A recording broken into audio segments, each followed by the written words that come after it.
ഒരാൾ പ്രകാശവേഗതയിൽ ഒരു സ്പേസ് ഷിപ്പിൽ അയാളുടെ 15-ാം വയസ്സിൽ ഭൂമി വിട്ട് 5 വർഷം ബഹിരാകാശത്ത് ചെലവഴിക്കുകയാണെങ്കിൽ അയാൾ ഭൂമിയിൽ തിരിച്ചെത്തുമ്പോൾ അയാൾക്ക് 20 വയസ്സായിരിക്കും. എന്നാൽ അയാൾ പോകുമ്പോൾ 15 വയസ്സുള്ള അയാളുടെ സുഹൃത്തുക്കൾക്കെല്ലാം ഇപ്പോൾ 65 വയസ്സുമായിരിക്കും.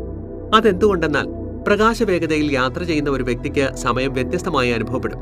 ഭൂമിയിൽ നിന്ന് നിരീക്ഷിക്കുന്ന ഒരാൾക്ക് 60 വർഷം കടന്നുപോയെങ്കിലും യാത്രികന് 5 വർഷം മാത്രമേ കടന്നുപോകുന്നുള്ളൂ.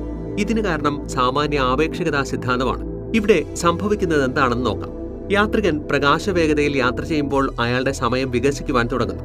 ഭൂമിയിൽ നിന്ന് നിരീക്ഷിക്കുന്ന ഒരാൾക്ക് യാത്രികന്റെ സമയം ഭൂമിയിലെ സമയത്തേക്കാൾ വളരെ മന്ദഗതിയിലാണ് കടന്നുപോകുന്നത്. യാത്രികന്റെ ദ്രവ്യമാനം വർദ്ധിക്കുവാൻ തുടങ്ങുന്നു. യാത്രികന് ദൂരം ചുരുങ്ങുന്നു. ഇങ്ങനെ സംഭവിക്കുന്നതിന് കാരണം ഗുരുത്വാകർഷണവും വേഗതയും തമ്മിലുള്ള ബന്ധമാണ്. ഗുരുത്വാകർഷണം കൂടുന്തോറും സമയം മന്ദഗതിയിലാകും. പ്രകാശവേഗതയിൽ യാത്ര ചെയ്യുമ്പോൾ ഗുരുത്വാകർഷണത്തിന്റെ സ്വാധീനം വളരെ കൂടുതലാണ്.